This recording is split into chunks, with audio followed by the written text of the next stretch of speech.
Hey, brother, I don't care, brother. You give me Brock Lesnar if he can make weight, brother. I kill him, brother. Yes, guys, welcome back to another video. Let's get straight into it, man. Is Islam Makhachev scared of Ilia Topuria? My oh my. This is a matchup and a half in itself. We've got this fella here, this Spaniard Georgian knockout artist here, who has dispatched Max Holloway and Alexander Volkanovski in devastating fashion, and I mean absolute devastating fashion. We watched our boy Volk get massacred, and then we thought Max Holloway, best boxer in the UFC, baby. We thought he would be able to be the one to beat Mr. Topuria over here, but unfortunately that was not the case. The man that has never ever been knocked out in the UFC did get knocked out. So, does that say a lot about Ilia Topuria's power? I think it does, mate. I really think it does. Does his power translate well over into lightweight division? I think so too as well, man. Is Islam Makhachev scared of Ilia Topuria? I think not. In my honest opinion, I don't think so. I think Islam is ready to take on any contender that Dana White says he has to take on. But in this case, because of the backlash he received when he fought Volkanovski twice, he's now thinking to himself logically, do I really need to take on another featherweight? Because if I do beat another featherweight, what are the excuses going to be? Everyone's going to say he was undersized, another featherweight on your title defense. If he loses, everyone will say he lost to a featherweight as well. Islam is overrated. So it's a lose-lose for Islam. The matchup isn't going to do much for his record on paper. Actually, no, I take that back. On paper, it does do something for his record because we've got a guy that's came up a weight class and has dispatched the two greatest in their division, Volk and Holloway. It's just that the fans will be a bit biased and they'll talk about how Islam has just padding his record against featherweights. Two defenses against Volk and another defense against Topuria. But some fans are speculating that Islam is actually scared, and I think it's got to do with the recent interview with Habib and the reporter where Habib was adamant that Islam shouldn't fight Topuria and that Topuria should fight a lightweight first, someone like Sarukian or Oliveira or Gaethje or Dustin Poirier, to then be able to be gifted a title shot. The state of the lightweight division is at a shambles right now. No one wants to fight anyone. Islam is still holding on to his cards. He's saying, look, give me a new contender. Give me Justin Gaethje. Give me, I don't know, Armar Sarukian. Give me someone in my division. Because he's probably waiting for how the Belal Muhammad versus Jack Della Maddalena fight is going to play out. If, let's say, his boy Belal does lose, he will go up a division and try reclaim gold in welterweight. If not, then he'll probably just stay in lightweight trying to clear out the division. But then, here's the thing, yeah? You're willing to fight someone like Justin Gaethje, but then Max Holloway has a whole knockout reel. He's the one that probably have got knockout of the year last year against Justin Gaethje. So when you're looking at someone like Holloway, who dispatched Justin in insane fashion, and then you've got Topuria, who's already killed. He literally killed Max Holloway in their fight. An MMA fan and someone that follows the sport would now say Islam is ducking, because why would he take on a contender that lost to the guy that you're trying to avoid? So you're trying to fight Justin, who lost to Max, and Max lost to Topuria. How does that make sense? But then I can see another perspective being played that, look, I'm a lightweight. I need to add more lightweight fighters on my title defense. So I understand from his side as well, where he just wants new names, fresh names. He doesn't want someone coming up because it's a built-in excuse. Let's be honest. If Islam is to dispatch Topuria, is to dispatch this little gremlin here, yeah, everyone that despises Islam, especially all the Conor fans, the hatred that's been built up for many, many years since Habib took Conor's soul, they'll just come out and call Islam all sorts of things. They'll say he's overrated. They'll say he was never worthy of a title shot. They'll say he was never worthy of champion and that a small featherweight beat him. Correct? I'm correct. I know I'm correct, man. My name is Border Smesh for a reason, man. So you've got this little dude, Topuria, looking to come up, and he's holding on to his guns. Islam's holding on to his guns. So what do we do here now? Lightweight division is stuck in the mud right now. Charles Oliveira is saying in a recent interview today, "Oh, I do not want to fight anyone unless it's for the title. So if it's Ilia for the title, if it's Arman for the title, whoever it may be, I only want to fight for the title." You've got Dustin Poirier that's on his last fight. He's retiring after. That's pretty much confirmed. He said he's got one more fight left on his whatever he's got left, yeah. And that's about it. He's gonna call it a day. He's gonna retire. So Dustin's out of the equation. Charles Oliveira lost to Makhachev in October 2022. He pulled out the rematch. Volk stepped in, but Oliveira hasn't done much to warrant a rematch with Makhachev. Would you agree? He lost to Sarukian, and Sarukian pulled out against Makhachev because of a back injury. And I think the UFC are being a bit too harsh with Arman here. I think because he's the only one that gave Islam a really tough test earlier on in the careers. Granted, Arman was 22, so he was still a kid. Arman was 22, Islam was 25, 26. They were both pretty young, but it was a really high level showcase of wrestling in their fight. So I say, if I'm Dana, if I'm that Baldy right there, I would probably put an announcement up next week and say, I don't know, I'd probably say something like, "Hey guys, Dana White here, back with another banger. We've got Islam Makhachev versus Arman Sarukian for UFC 322 in Abu Dhabi."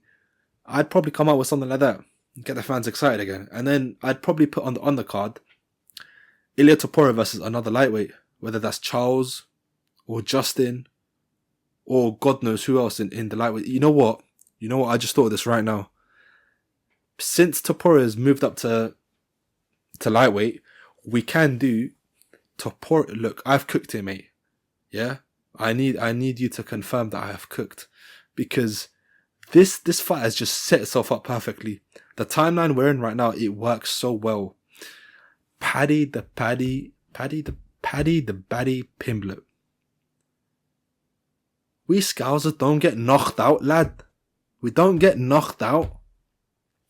He put in an excellent performance against Chandler. They had a little run-in when they were up-and-coming contenders back in 2022. So why don't we make that fight right now?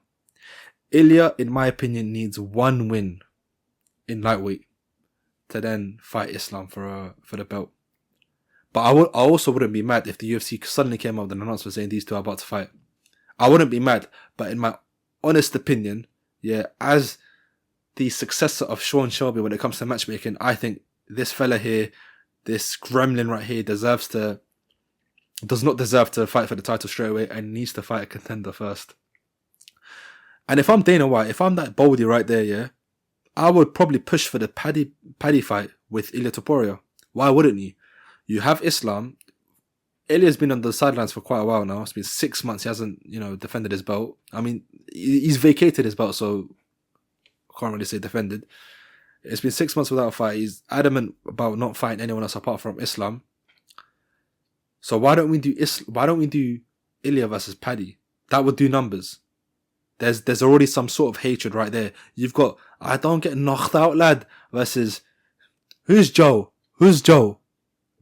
fighting each other for the number one contender spot. What Paddy did against Chandler was something that Oliveira, Justin, and Dustin couldn't do. He put him out in devastating fashion. It was pretty comfortable win for Paddy. So I believe that's the fight that should be made next for Ilia. As for Islam, I think, yeah, like I said earlier, give him the Arman fight. That's the only fight where it's a rematch we'd look forward to because they were so young when they fought. I think they fought back in 2019, so it was about 6 years ago. So they haven't, they've been rising stars in the last 6 years. Islam's pretty much cleaned out the division. He's taken out the big names. He's only got a couple other guys left before he cements his GOAT status in lightweight. Sure, he's already surpassed the lightweight title defense. But in my opinion, Khabib is still the best lightweight to ever exist, or to have ever competed, because his dominance in the division was unparalleled. But yeah, let's not talk about Khabib in this video. I think that Baldy right there should come out with an announcement and say that this Makhachev fella needs to fight Arman and Topuria undercard with Paddy. I don't think there's any doubt about that, don't you think? We look at this man here. I don't think we can run with the narrative that, Islam was scared. Fella's on a 15-fight win streak, 5 wins by knockouts and 13 wins by submissions. Scroll down, yeah? Let's look at his last few fights. Look. Alright, cool, Moicano, not a big name. I don't really care about this fight.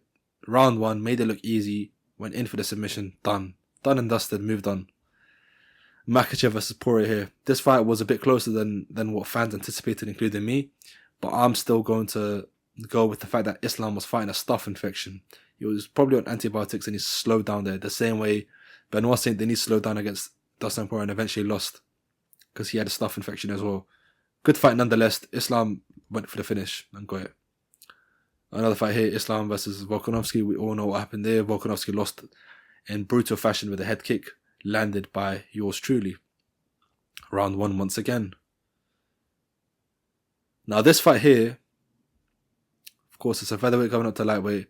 Some people scored it for Volk, some people scored it for Islam. I scored it 3-2 Islam.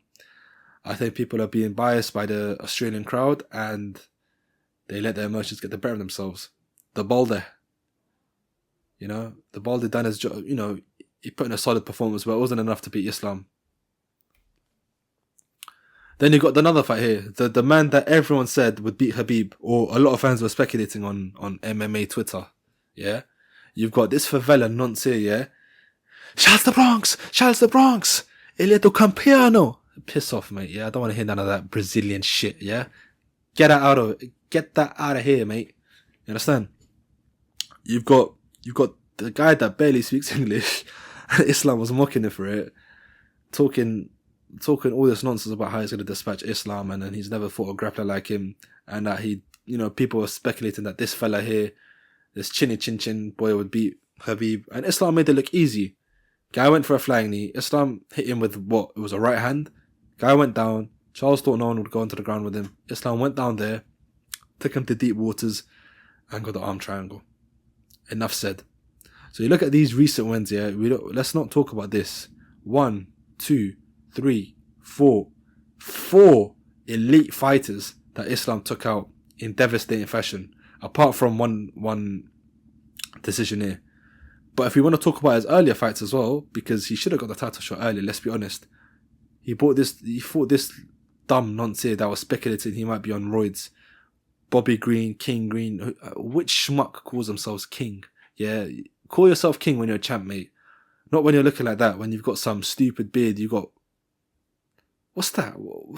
Someone tell me what's going on down there. You're slitting your beard. This isn't your eyebrows, mate. I know you've done it on your eyebrows. You don't do it on your beard. You've got tattoos all over your bald head. It's a mess, mate. I don't need to say much else. You can just tell it's a bit of a mess. Here's the real hater. Makhachev versus Hooker.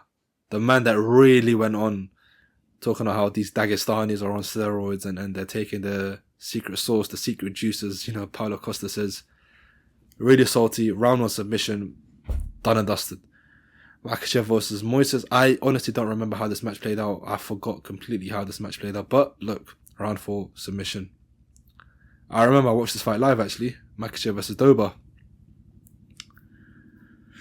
I think I watched it live, but do I remember how the fight played out? It was something it went along.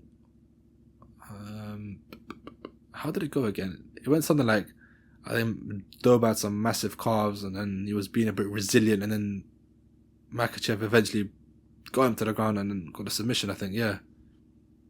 Was it a DAS? I think it was a DAS. And then, we're really going back in time now, 2019 times. Makhachev versus Ramos. I did not watch this fight myself, so can't comment. This one I did watch, Makhachev versus Sarukian. So yeah, 6 years ago, April 20th, 2019. We're on, 19th of April. So almost exactly 6 years ago now that these two fellas fought. High level fight, high level grappling, or wrestling actually. And Islam eventually got the win. Granted, yeah, Arman was a kid back then. He was 22. So we're looking at this win streak here. Yeah, we're looking at this massive win streak, and people are saying Islam. Some people run with the narrative that Islam is a boring fighter. That's just wrong. You're not educated, because you look here: submission, KO, decision, submission, KO, KO. Oh, sorry, that was already a KO. Submission, and then you've got decision down here. So from 2021 onwards, March 7th, 2021, all the way up until now, 1, 2, 3, 4, 5, 6, 7, 8, 9 fights. He only has one decision win. The rest are all by finish. How can you call this man boring? I don't think you can call this man scared either when you look at some of the opponents he's faced. Volkanovski twice, Charles Oliveira, and Dustin Poirier. I don't think a little featherweight like Topuria would keep Islam up late at night. But let's have a look at some of Ilia Topuria's stats here, yeah? Pound for pound number 1, of course, deserved. Let's go down to lightweight since... Oh no, is he ranked at lightweight? No, he's still in featherweight. Is Ilia Topuria? Nah, Ilia Topuria's not in lightweight yet. Ilia Topuria number 3 has just dropped down a division. El Matador. Well, apparently he calls himself the legend now. 16-0, undefeated. Crazy fella. Win. I think a lot of people are forgetting that he's also amazing on the ground. Topuria earlier on in his career, in his first fights, way before he joined the UFC, he had more of a karate stance.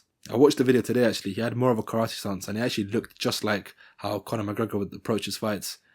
He kept himself loose, a couple of leg kicks and that's by, and he was striking well. And then he turned into a bit of a wrestler, jiu-jitsu artist, getting some wins by submission. As we can see, he's got more wins by submission than knockout. And then he transitioned into this in the pocket, boxing heavy power puncher, absolute devastator. I don't know where he gets his power from, but it must be God-given at this point. 16-0, 8 plus 6, 14. So in his 16 fights as a pro fighter, only two by decision, which is phenomenal. It's absolutely nuts. Let's see some of his stats. Nah, just numbers here, to be honest. Let's go down here. Funnily enough, he didn't KO Josh Emmett. Josh Emmett has a chin and a half. He took some absolute punches to the chin, man. This one here was genuinely scary. Does anyone here remember watching this fight? I remember watching this live. This was around the time where Topuria had that lead up with, I don't get knocked out, lad. Mitchell versus Topuria. I think, yeah, it was this fight here where I was genuinely scared for Mitchell's well-being. You've got a guy coming in, lands a shot and a half on Mitchell, and Mitchell just goes down, and he's almost as if he's paralyzed. He's there shaking. He's there like just his body stiff, just shaking, and Topuria's out there celebrating, and the fans are just concerned about Mr. Earth's Flat's well-being. I for one was genuinely scared, and so was my brother watching that fight. My brother was the one screaming, saying Mitchell's died. My brother's pretty thick, if you haven't realised by now, but yeah, Mitchell did not die. Poor fellow lost to Gene Silva recently, but yeah. And Mitchell versus Topuria, crazy fight, demonstrated Topuria's power really, really well. And then you've got this slabhead here, this meathead, he grew a beard recently actually, yeah. This fella here took some of Topuria's meanest shots. And unfortunately, well, these two fights actually don't exist. I don't know what they're talking about. UFC, I think it's still a late April Fool's joke, so we'll just skip them. Jai Herbert versus Topuria. Was it this fight here where I believe Topuria was hurt? Topuria was stunned. Yes, it was this fight here, Herbert versus Topuria, where Topuria turned into a wrestler. People were saying, oh look, Topuria turned into a wrestler when he got rocked badly and he shot for the takedown. Granted, he still got the knockout, but then some will say, look, Topuria leaves himself open to get hit in the chin, to get hit in the face. 3 years ago, so he may have improved since then. He was still pretty young. He's only, 29? How old is he again? Does it say his age? Doesn't say his age. I'll quickly search him up. Ilia Topuria. Yeah, so he's what? He's 28. So 3 years. He was only 25, just turning into an adult back then. So I think we can cut him some slack. He did say he walks around that. Oh, there's some news. UFC start issues clear. Demand ahead of his next fight. Ilia Topuria drank wine to cut weight. Yeah, I remember. I saw that video right there. I need to listen to his podcast fully. I've only ever seen clips.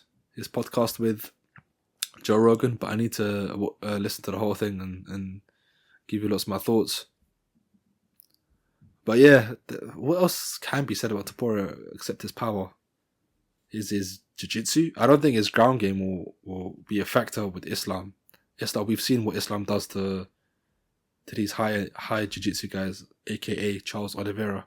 He did have a problem with taking him out, going to the ground with him, and securing the das. And when you're someone like Ilia, who's a lot smaller than Islam, who's already pretty normal size for featherweight, maybe a tiny bit small, I don't think I'd be worried if I was Islam, taking him down, shooting for the takedown. We've seen how strong Islam is. We've seen his grip. We've seen remember his back muscles tensing when he was tensing with the das choke against Oliveira. And people were talking all over MMA. Sorry, I'm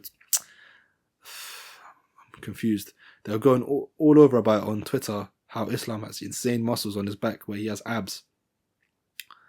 So it is already a massive disadvantage. If I'm Islam, I wouldn't be scared either. You know, there's always the puncher's chance, someone landing a quick, I don't know, hook or cross while my hands are down or while I'm trying to do something.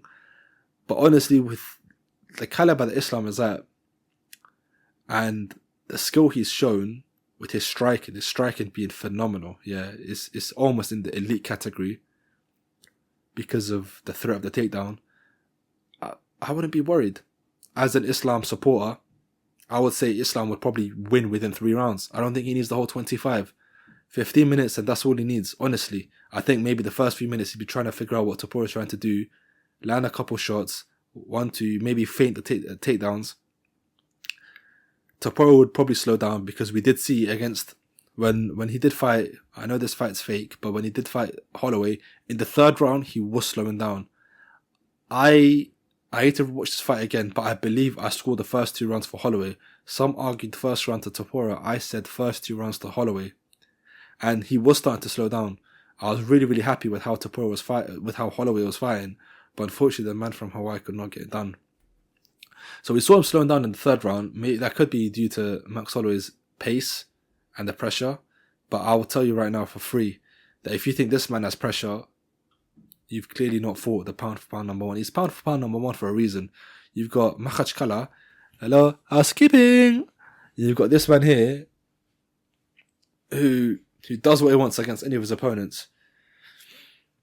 And we're talking about, oh, he might be scared. Nah, mate, I don't think so at all.